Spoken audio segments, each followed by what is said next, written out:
Good morning students. आज हम BSc part first के paper first cell biology genetics and plant breeding के बारे में अध्ययन करेंगे। तो इसमें जो सबसे पहली यूनिट है सेल बायोलॉजी, उसमें अपन सेल स्ट्रक्चर के बारे में पढ़ेंगे। तो सेल के 3 पार्ट होते हैं। एक यूकैरियोटिक सेल के, जिसमें सबसे पहले है सेल वॉल,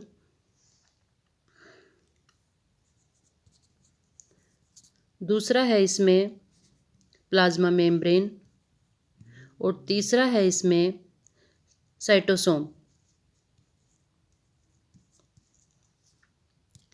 ये जो तीनों पार्ट हैं, इनके बारे में अपन एक एक करके अध्ययन करेंगे। तो सबसे पहले जो प्लांट सेल है उसमें एनिमल ये जो सेल वॉल है उसके बारे में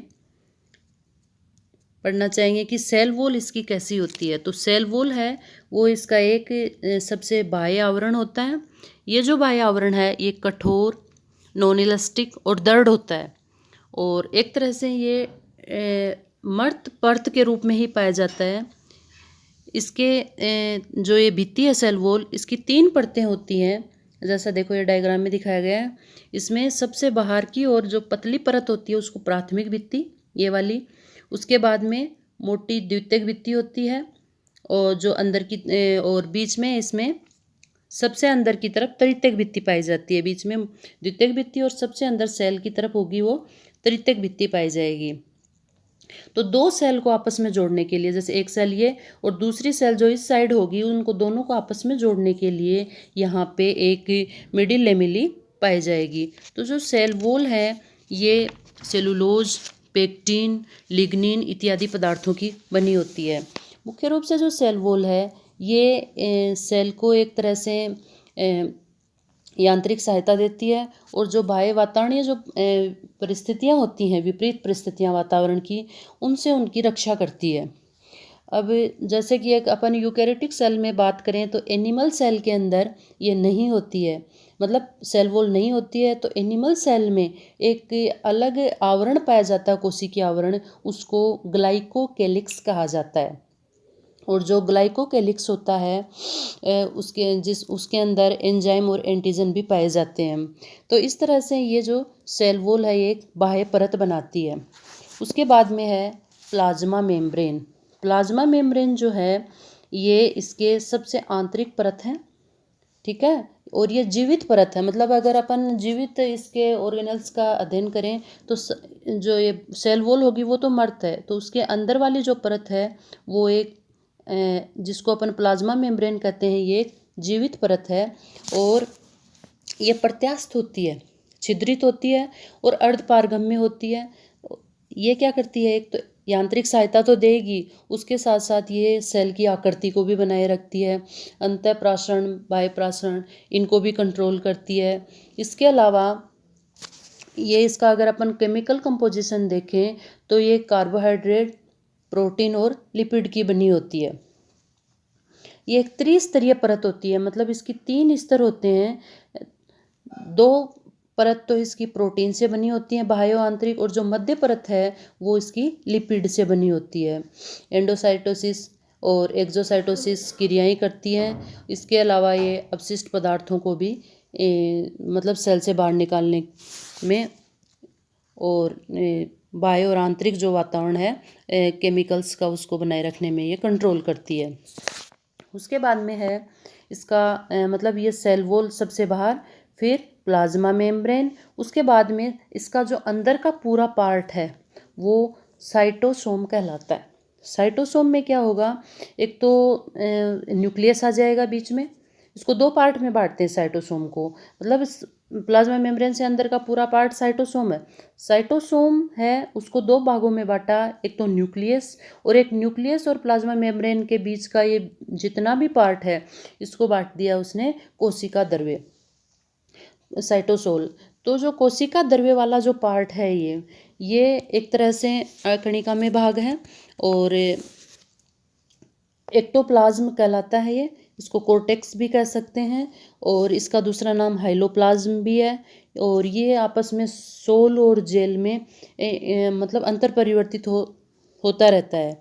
इसके अंदर जैसे कार्बनिक और अकार्बनिक दोनों तरह के पदार्थ पाए जाते हैं। तो जैसे कार्बनिक में है आयंस हैं, जैसे सोडियम, पोटेशियम, कैल्शियम, आयरन, और कुछ गैसेज हैं जैसे ऑक्सीजन, कार्बन डाइऑक्साइड। इसके अलावा इसमें कार्बनिक पदार्थों में जैसे कार्बोहाइड्रेट है, लिपिड है, protein, nucleic acid, DNA, RNA इत्यादि पाए जाते हैं।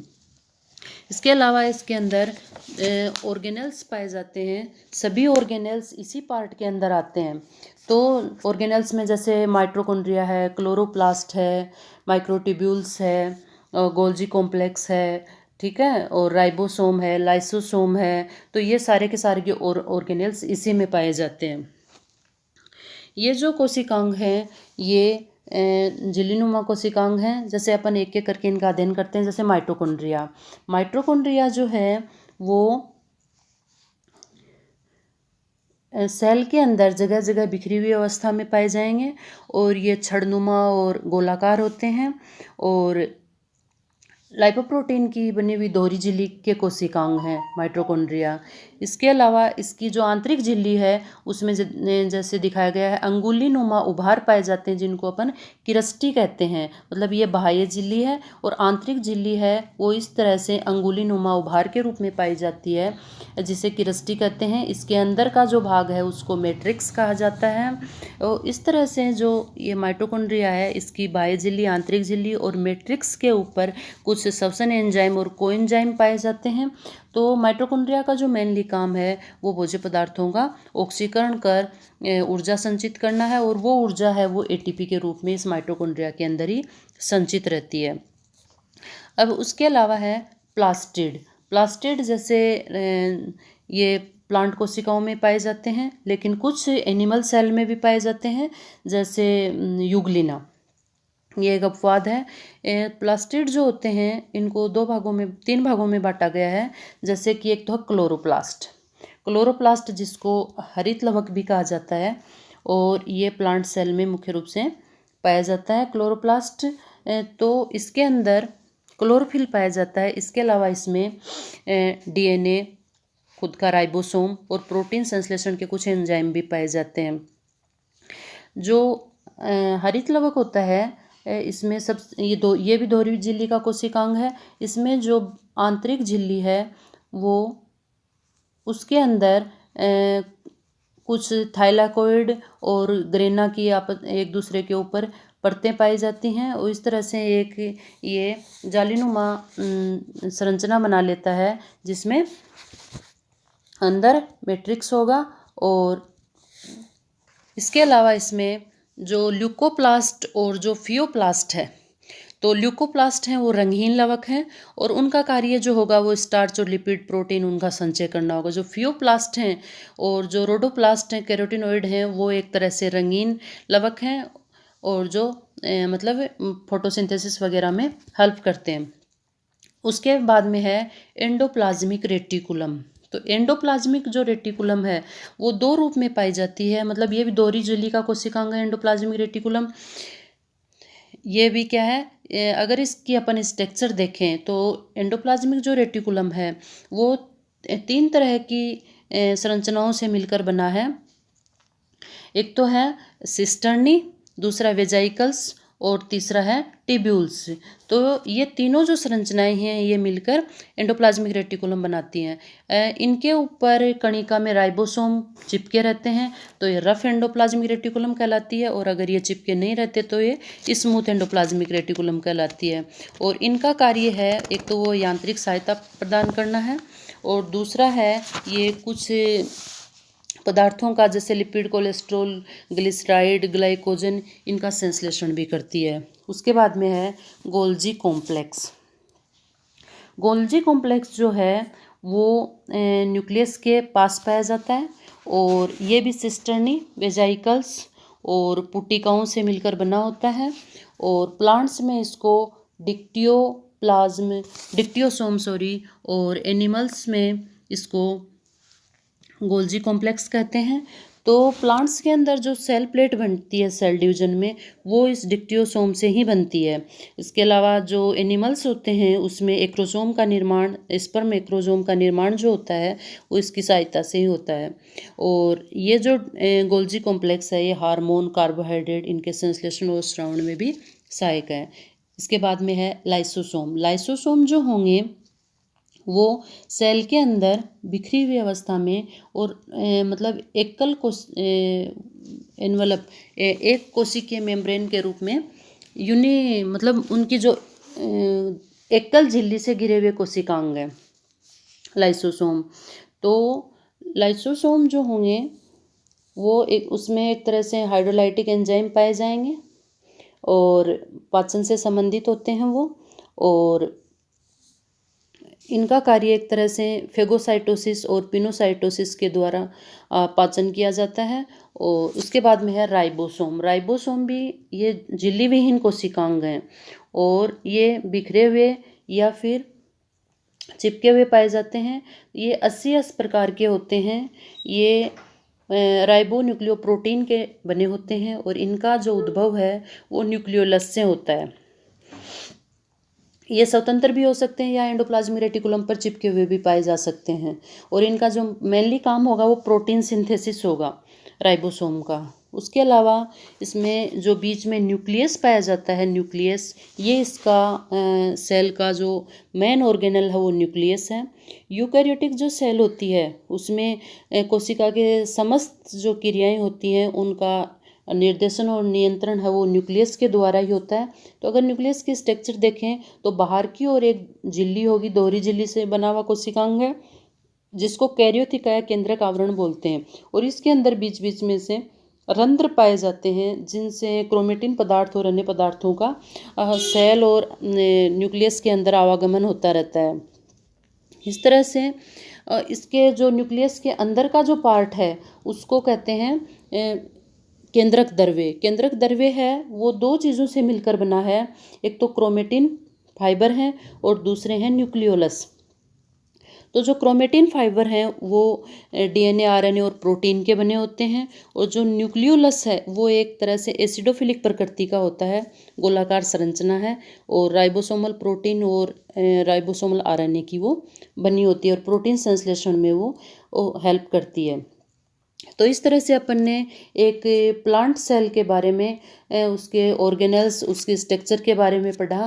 अब अपन एक तरह से इनके जो इम्पोर्टेंट पार्ट हैं प्लांट सेल के उसके बारे में बताना चाहूँगी कि इसके दो पार्ट हैं, जैसे एक तो सेल वॉल और दूसरा है प्लाज्मा, प्रोटोप्लाज्म। तो जो सेल वॉल है वो इसका आउटर मोस्ट लेयर है इसकी। प्रोटोप्लाज्म है, इसको दो भागों में बांटा है, एक तो है इसका न्यूक्लियस और दूसरा है साइटोप्लाज्म। न्यूक्लियस जो है वो उसको चार भागों में बांटा है, nuclear membrane, nucleoplasm, chromatin matrix है और उसका है एक है न्यूक्लियोलस। जो साइटोप्लाज्म है उसमें दो चीज़ें हैं, एक तो प्लाज्मा मेम्ब्रेन और एक है साइटोप्लाज्मिक इंक्लूजन। तो जो प्लाज्मा मेम्ब्रेन है वो इसकी जीवित आंतरिक मतलब भित्ति के अंदर वाली परत बनाएगी और जो साइटोप्लाज्मिक इंक्लूजन है उनमें लिविंग और नॉन लिविंग दोनों चीज़ें आ जाएंगी। तो लिविंग में तो सारे ऑर्गेनल्स आ जाएंगे, जैसे माइटोकॉन्ड्रिया है, गोल्जी बॉडी है, एंडोप्लाज्मिक रेटिकुलम है, वैक्यूल्स हैं। और जो अंदर की तरफ जो नॉन लिविंग इंक्लूजन्स हैं उनके अंदर जैसे कुछ स्रावी पदार्थ हैं या फिर संचित पदार्थ हैं या फिर अपशिष्ट पदार्थ हैं, वो सब पदार्थ इसमें नॉन लिविंग में आ जाएंगे। इसके आधार पे इसी तरह से कोशिकाओं के संगठन के आधार पे इनको सेल को दो भागों में बांटा है, एक तो प्रोकैरियोटिक सेल, एक यूकैरियोटिक सेल। जो प्रोकैरियोटिक सेल जो होती है वो जैसे जितने भी यूनिसेलुलर एक कोशिकीय जो जीव होते हैं, जैसे जीवाणु है, नीलहरित शैवाल है और ये जो माइकोप्लाज्मा है, स्पिरोप्लाज्मा है, इनके स्पाइरोप्लाज्मा है, इनके अंदर पाई जाती है। इसके अलावा जो यूकैरियोटिक सेल है वो जैसे प्रोटोजोआ है, एल्गी है, ये अपने क्या नाम है, प्लांट है, एनिमल है, इनके अंदर यूकैरियोटिक सेल पाई जाती है।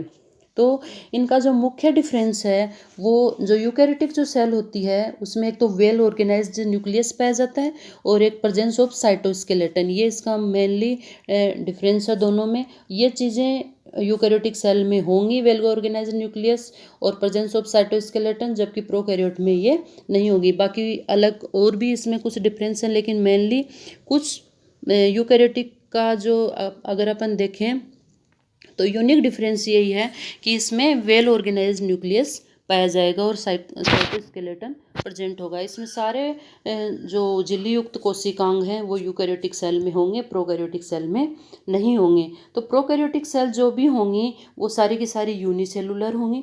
ये यूनिसेलुलर और मल्टीसेलुलर दोनों तरह के हो सकते हैं। तो इस तरह से इनके संगठन के आधार पे इन सेल्स को दो भागों में बांटा। धन्यवाद।